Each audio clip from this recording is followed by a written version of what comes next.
What's going on, people? Good morning. Happy Friday. It is the day after the first preseason game of the year, and there's plenty of stuff to talk about with regards to that game last night. And I'm sure that I will talk about most things that can be talked about over the next couple of days. PFF is going to weigh in. We'll take a look at what they say probably later today. We'll definitely feel out the actual on-field football, meaningful going forward aspects of what happened last night. But the first video I'm going to make today, and by the way, if you're wondering where the post-game video is, it's uploaded. I uploaded it late last night, like 11:30. So just go back to the last video I uploaded on this channel and watch it. It's unfortunate I have to upload a video, especially a post-game video that late, but what are you going to do when the game starts at 7? It starts at 7. But anyway, I want to make this one video just to start the day off talking about something that happened last night that wasn't on the football field happening during the game. Well, maybe a little bit happening during the game, but it didn't have anything to do with like the Seahawks as a team. It didn't really have anything to do with the Seahawks as an organization at all. This was more about the fans. And this is going to seem like it doesn't matter that much, and it doesn't, but I do feel like this matters. I do feel like there is something here to take away as a observer and fan and person on the internet discussing this team. So Condota has the tweet here with the quote from Geno Smith, and the reason why this is interesting is because, by and large, when Geno Smith showed up in Seattle last night for the game, and he, of course, played a tiny bit, but for the most part, he was just present because he's on the team that was playing. He obviously didn't play that much, but when he was there, he got a pretty positive and warm and friendly reception, not just from the team. The team is obvious, right? Of course, the team is going to respond warmly to him. The coaches, the former players that were working with Geno Smith last year. Of course, JSN is going to have good feelings about Geno Smith. JSN caught 100 passes last year with Geno Smith as his quarterback. Of course, McDonald is going to be kind to Geno Smith. He was his coach last year. But the fans, by and large, responded positively. There was that one yo-yo near the tunnel with the stupid sign. You guys have all seen it. I'm not going to go into it more than that. Other than that one yo-yo, it was pretty positive, pretty nice, pretty kind. And I know it doesn't seem like it's that big of a deal, but I do think it is not a nothing deal. I think that it's more than nothing. So the quote from Geno Smith is, "It means everything to me. We all know about the 12s and how special they are. They're a big part of why the Seahawks are a really good team. For me, just to be embraced by the fans, to see some of the children from the children's hospital that I went and visited, their parents, just to sign some autographs, shake some hands. It's always fun when you can go back to a place you loved. I thought it was really good for me and a great experience." And you can see that kindness and appreciation is reciprocated on the part of Geno Smith. He seems to have understood that he was received positively by the fans at the game last night, and he has responded positively in return. And this is relevant for a couple of different reasons. I don't know how much time the average Seahawks fan was thinking about this, but I was certainly aware of the fact that Geno Smith's reception last night could have gone many different ways. There was no guarantee of a positive reception.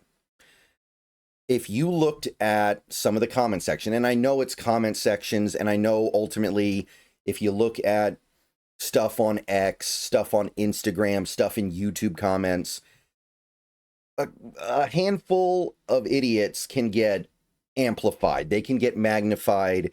They can get a spotlight put on them, and they seem like they're a much bigger part of the conversation than they actually are.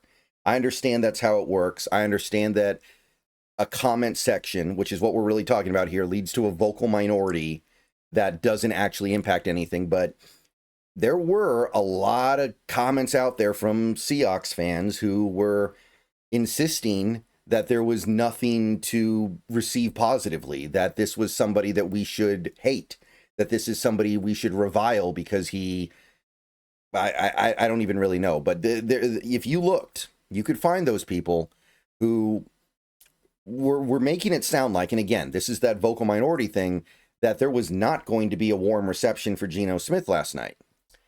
And it's not like this team has never experienced something kind of sort of similar to this before. Like a few years ago, Russell Wilson gets traded to Denver, comes back for his first game in Seattle, and he gets booed. And Russell Wilson definitely accomplished a lot more in Seattle than Geno Smith. So I do think it was a fair question. What was Geno Smith going to get last night? Now, we've spent enough time, and we are years removed from the Russell Wilson thing, but I got that. The Russell Wilson thing, I got that. For one, that was a regular season game. I think that's the big thing here to keep in mind. That was a regular season game. That was a game we really wanted to win. That was a game that meant a lot to us as fans, and Russell Wilson was coming into the stadium as the enemy. Whatever he had done for us before, whatever he had accomplished as a member of the Seahawks, he was the enemy for that night. So I understand that. It's not like we threw things at him. It's not like we insulted him personally. It's not like it was anything vitriolic. We just booed him because he was part of the enemy. And also, I think there was, I kind of get the animosity that the fan base may have had at that point in time towards Russell Wilson because of the circumstances of him leaving and some of the things that we had heard about, some of the things that we knew about. There was some stuff going on there that I think the fan base understandably was upset at him about. I do think there was a little bit of that going on here. I get that a little bit more. And I could go spend a long time talking about why. I'm not going to do that in this video, though. We've beaten the Russell Wilson thing into the dirt. But last night was a preseason game. It doesn't matter who wins. It doesn't matter who loses. It's a game for the team to start getting their feet underneath them. And while there is some degree of competitiveness, of course, there is on some level a desire on the part of both teams to want to win. I think that this being a preseason game changes that dynamic significantly. And it seems like the fans feel that way too. If this was a regular season game, I could see Geno Smith getting booed. I could see Pete Carroll getting booed, and I would understand it. I don't know if it's what I would have done, but I could see those guys getting booed just because, hey, for the next 3 hours, you're the guys we want to take down. You're the guys that are on the other side of this, and this is important to us. So I would have gotten that. But this was a preseason game, and we responded very positively. And I wanted to make this video to talk about this because it reminds you that there are a lot of good people out there that you just never get to interact with, or at the very least, normal people. Because I've been doing this YouTube channel for, at least in this iteration, I've been doing this YouTube channel for over 10 years now. It's been in a couple different forms, but I've been doing this for the last 10 years now. And there have been difficulties, right? There have been challenges. But the last couple years with Geno Smith have been the greatest ever. The arguments, the debates, the discussions around Geno Smith have been incredibly nasty, incredibly toxic, and quite honestly, I've found it to be kind of repulsive at times. It's made this less fun for me to do, and it's made me lose a lot of respect for a lot of the Seahawks fans I've had to interact with doing this. It really has. It has made this less fun. I have seen so much vitriol and nastiness towards a player who really did what? What did he do? He took a very, very small contract in the grand scheme of things. He competed for a starting quarterback job right after the greatest quarterback in franchise history got traded. He won that job and proceeded to, while making very little money, break a bunch of that former great quarterback's franchise records and lead a team with a terrible defense and a pretty bad offensive line and running game to the playoffs. A team that nobody in their right mind, especially nationally, but even locally, thought had any chance of making the playoffs. Even I didn't. Even the Hawks Nest didn't. Even the content creators, by and large, didn't. And then over the next couple of years, he deals with this. Well, okay, first he takes a discounted contract, one of the cheapest veteran starting quarterback contracts in the entire NFL. He works with a really bad offensive line pretty much that entire time. He works with a really bad defense for most of that time. Works with a running game that is, at best, inconsistent. And he keeps finding a way to win games. He keeps finding a way to keep the team relevant, keep the team alive for a postseason berth until the very, very end. And the way in which people talk about him, and this is the part that really, really, kind of at a certain point, I'd even say disgusted me as time went on. Like, there was so little appreciation, no appreciation at all, really, from a huge chunk of this fan base from my perspective. But the reason why I'm talking about this is because last night, it reminds you that it's not a huge chunk of the fan base. It's a very small portion of people who are either, memeing, they're trolling, they're just, saying stuff because they think it's funny, or people who are just either very stupid, very nasty, or both. And it doesn't encompass us as a fan base.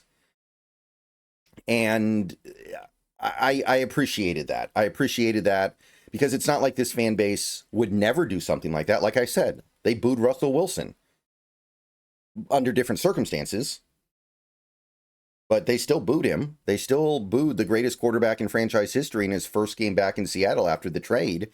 So it's not like they would never do something like that, but they didn't do it here. And again, it just reminds you that the people who, if you're out there, you see it. You see the people who make the racist edits of Geno Smith. They edit him with the monkey or whatever. You've seen the people who blame him for everything and will never give him any credit for anything. I mean, this is a guy who the first year he's here, he gets an MVP vote and people still want to chase him out of town because of some imaginary problem he had with something that didn't really exist. Then he comes back the next year on a discounted contract and by and large fixes that problem, but then some other stuff starts happening. But now that's the problem. Now that's why he can't possibly be good. And then the next year he fixes that problem, but then some other stuff starts happening. And it's like, well, no, that's the problem. That's what makes a good quarter. And it never ended. And I would have understood that if he was making 50, 55, 60 million a year. I would have understood it if he was making Dak Prescott money. He was never anywhere close to that.